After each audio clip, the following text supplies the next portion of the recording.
Salut, dans cette leçon de langue, on va voir les expressions de la cause. Pour exprimer la cause, tout d'abord, je peux utiliser les conjonctions de subordination, comme par exemple vu que, attendu que, parce que, puisque, sous prétexte que, non que.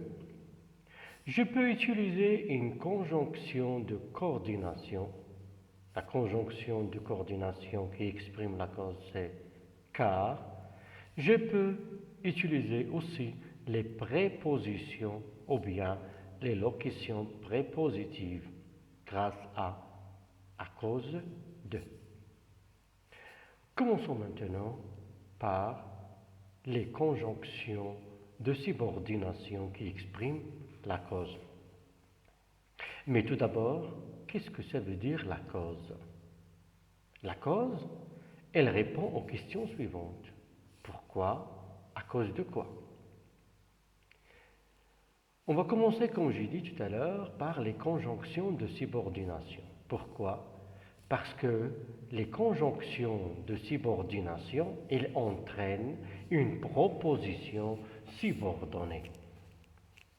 Observons bien la première phrase. Il a échoué à l'examen parce qu'il n'a pas bien travaillé. Où est la cause ici? La cause, c'est parce qu'il n'a pas bien travaillé. Et on a deux propositions. Une proposition principale et une proposition subordonnée. Il a échoué à l'examen, c'est la proposition principale. Il a échoué à l'examen, c'est la proposition principale. Parce qu'il n'a pas bien travaillé, c'est la proposition subordonnée de cause. Je vous rappelle toujours, une conjonction de subordination entraîne une proposition subordonnée. C'est pour cela, parce qu'il n'a pas bien travaillé, c'est la proposition subordonnée de cause. Je rappelle, il a échoué à l'examen, c'est la proposition principale. Et aussi, je vous rappelle que dans la même phrase, il y a la cause et il y a la conséquence. On va voir. Il a échoué à l'examen. Pourquoi il a échoué à l'examen? Parce qu'il n'a pas bien travaillé. Ça, c'est la cause. Et quelle est la conséquence de ne pas bien travailler? La conséquence de ne pas bien travailler, c'est échouer à l'examen. Alors, lorsqu'on utilise parce que, on exprime la cause. On va voir, Inch'Allah, la conséquence dans une autre leçon. Maintenant, si je veux commencer la phrase par parce que, il faut dire c'est parce qu'il n'a pas bien travaillé qu'il a échoué à l'examen. Ça veut dire on va utiliser c'est parce que. Et toujours, c'est parce que, ou bien c'est parce qu'il n'a pas bien travaillé, c'est la proposition subordonnée de cause. C'est la proposition subordonnée de cause. Passons maintenant à la troisième phrase. Comme il n'a pas bien travaillé, il a échoué à l'examen. Comme il n'a pas bien travaillé, il a échoué à l'examen. Ici, on a utilisé comme. Où est la proposition subordonnée? La proposition subordonnée, c'est comme il n'a pas bien travaillé.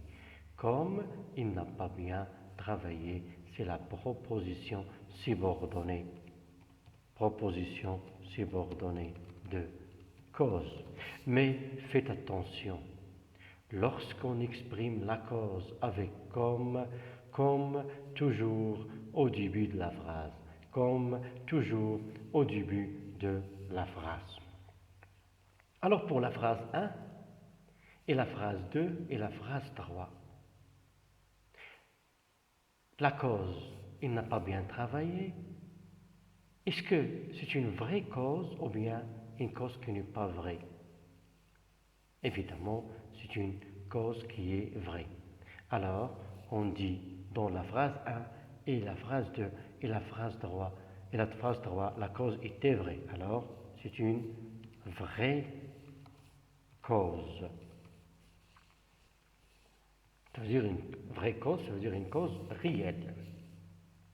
On passe maintenant, ou bien avant de passer à la quatrième phrase, je peux utiliser d'autres moyens, comme par exemple, vu que, parce que, vu que, puisque, attendu que. Je peux dire, il a échoué à l'examen, vu qu'il n'a pas bien travaillé. Il a échoué à l'examen, attendu qu'il n'a pas bien travaillé. Il a échoué à l'examen, puisqu'il n'a pas bien travaillé. Mais vu que, attendu que, puisque, il peut être au début de la phrase ou bien au milieu de la phrase. Alors on peut ajouter d'autres expressions, vu que, attendu que et vu puisque. Je répète, je peux dire, vu qu'il n'a pas bien travaillé, il a échoué. Il a échoué vu qu'il n'a pas bien travaillé. Ou bien, attendu qu'il n'a pas bien travaillé, il a échoué. Ou bien, il a échoué attendu qu'il n'a pas bien travaillé. Mais ici, vu que, attendu que, puisque, ils peuvent être au début ou bien au milieu de la phrase. C'est pas comme qui est toujours au début de la phrase, comme qui exprime la cause. Passons maintenant à la quatrième phrase. Il n'est pas venu à l'école, non qu'il soit malade, mais il n'a pas fait ses exercices. Il n'est pas venu à l'école.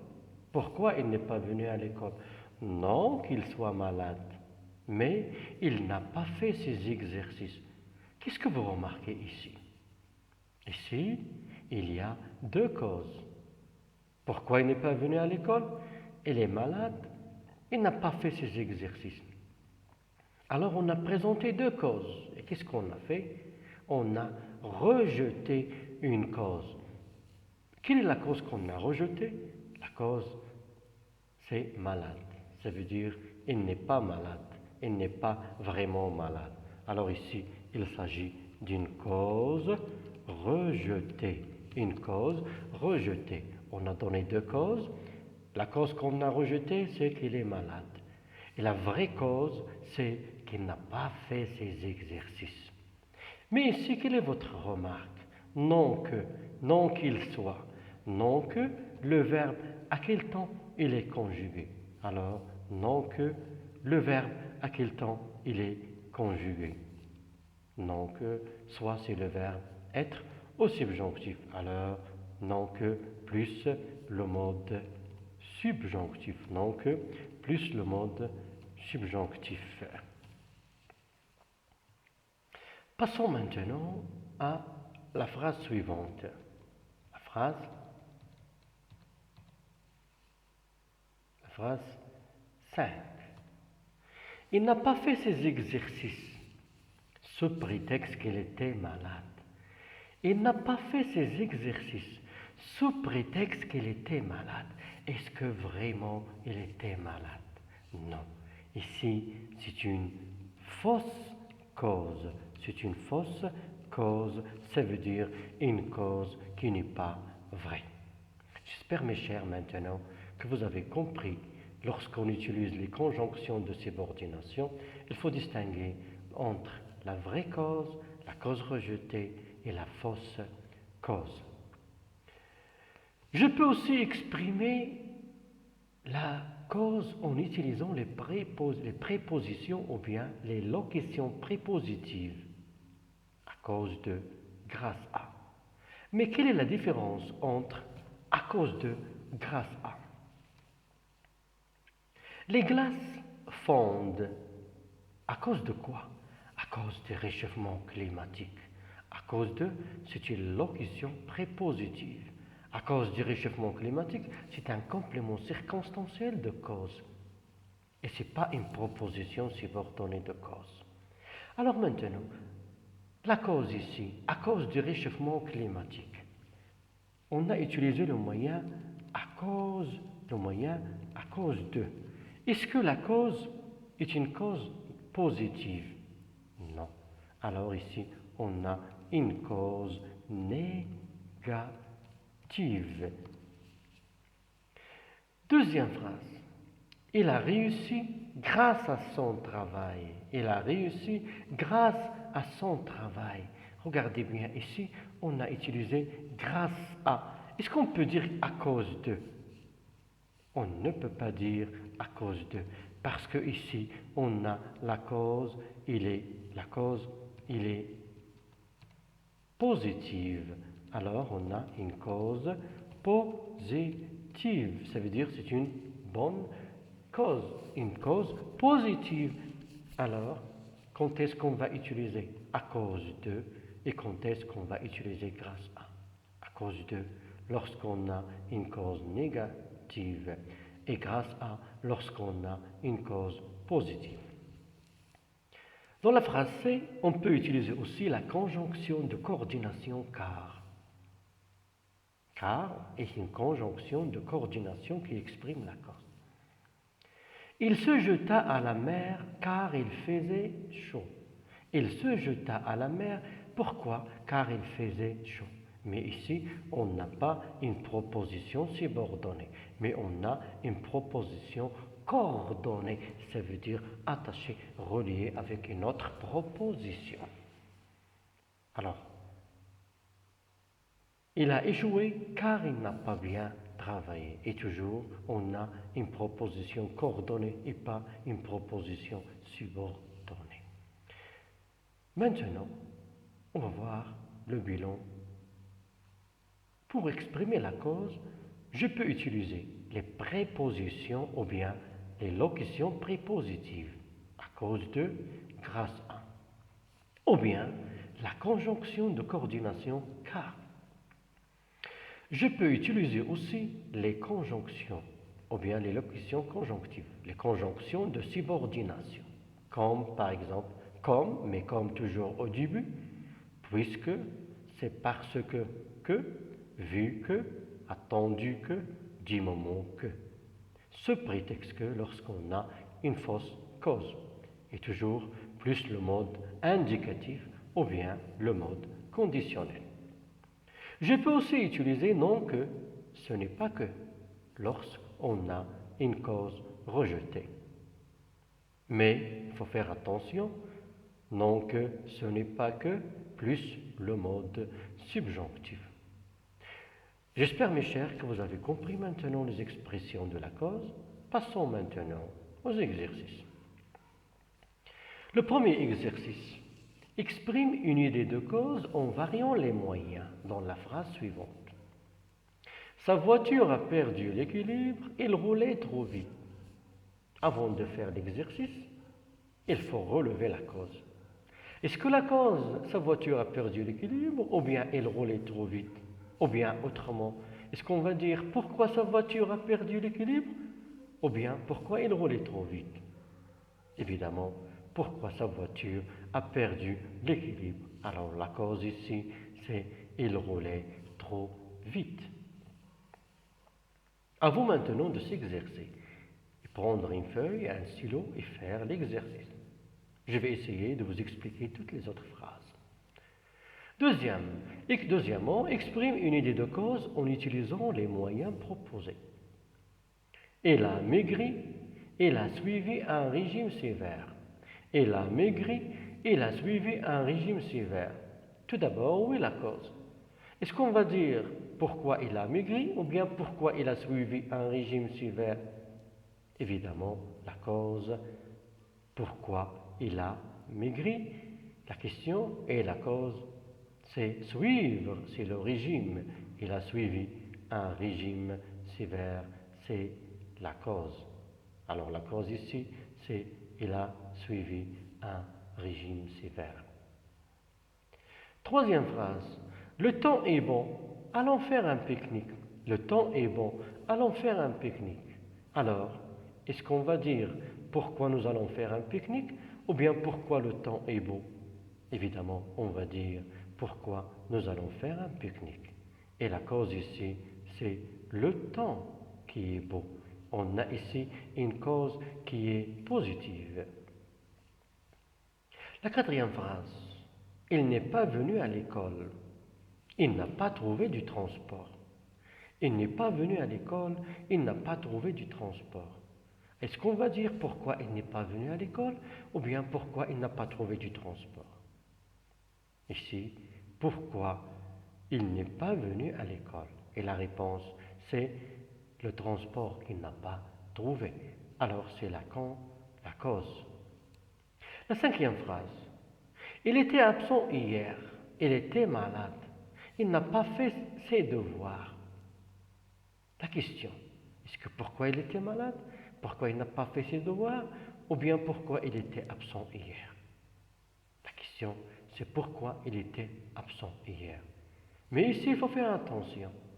On vous a proposé deux causes. Il était malade, il n'a pas fait ses exercices. Alors, à vous de répondre aux questions maintenant. Ici, on a deux causes. Il était malade et il n'a pas fait ses devoirs. Dans la première phrase, ou bien dans la deuxième phrase, vous allez utiliser le moyen, c'est parce que. Dans la deuxième, vu que, puisque, comme. Dans la quatrième, vous allez exprimer une fausse cause. Et dans la cinquième phrase, vous allez exprimer une cause rejetée.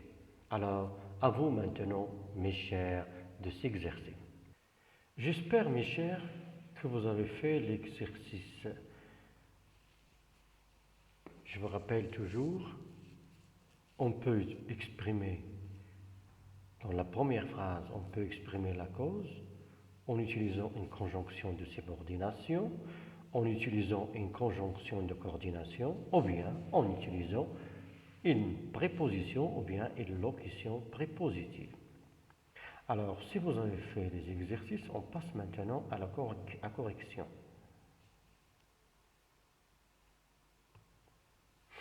Pour la première phrase, sa voiture a perdu l'équilibre, il roulait trop vite. Je peux dire, sa voiture a perdu l'équilibre parce qu'il roulait trop vite. Je ne vais pas écrire tous les moyens possibles parce que vous allez trouver tout ça dans la leçon, les expressions de la cause exercice. Sa voiture a perdu l'équilibre parce qu'elle roulait trop vite. C'est parce qu'il roulait trop vite que sa voiture a perdu l'équilibre. Ou bien, vu qu'il roulait trop vite, sa voiture a perdu l'équilibre. Puisqu'il roulait trop vite, sa voiture a perdu l'équilibre. Il roulait, ou bien, sa voiture a perdu l'équilibre puisqu'il roulait trop vite. Comme il roulait trop vite, sa voiture a perdu l'équilibre. Je passe directement à la deuxième phrase. Il a maigri, il a suivi un régime sévère. Il a maigri, il a suivi un régime sévère en utilisant c'est parce que. C'est parce qu'elle a suivi un régime sévère qu'elle a maigri. C'est parce qu'elle a suivi un régime sévère qu'elle a maigri. Toujours, j'ai commencé par la proposition subordonnée de cause. Troisième phrase. Le temps est bon, allons faire un pique-nique. Avec puisque. Puisque le temps est beau, allons faire un pique-nique. Je peux dire aussi, allons faire un pique-nique puisque le temps est beau. Allons faire un pique-nique vu que le temps est beau, ou bien vu que le temps est beau, allons faire un pique-nique. Mais avec comme, il doit être toujours au début de la phrase. Comme le temps est beau, allons faire un pique-nique. Comme le temps est beau, allons faire un pique-nique. Maintenant, passons à la quatrième phrase. Il n'est pas venu à l'école, il n'a pas trouvé du transport. On va exprimer une fausse cause. Ça veut dire, est-ce que vraiment il n'a pas trouvé de transport? Non. Alors, le moyen qu'on va utiliser, c'est sous prétexte que. Sous prétexte que. Voilà le moyen qu'on va utiliser. Il n'est pas venu à l'école sous prétexte qu'il était malade. sous prétexte qu'il était malade. Ça veut dire que ce n'est pas vrai. La cinquième phrase, il était absent hier, il était malade, il n'a pas fait ses exercices. Ici, on a donné deux causes, une cause qu'on va rejeter et une cause qui est vraie. La cause qu'on va rejeter, c'est il était malade. Et la vraie cause, il n'a pas fait ses exercices. Ça veut dire on va utiliser non que. La phrase, il était absent hier, non qu'il soit malade, mais il n'a pas fait ses exercices. Et toujours non que plus le mode subjonctif, soit si le verbe être au subjonctif. J'espère, mes chers, que vous avez compris maintenant les expressions de la cause.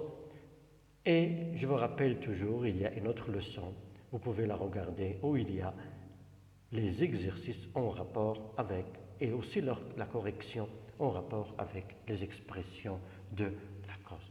Merci, à bientôt.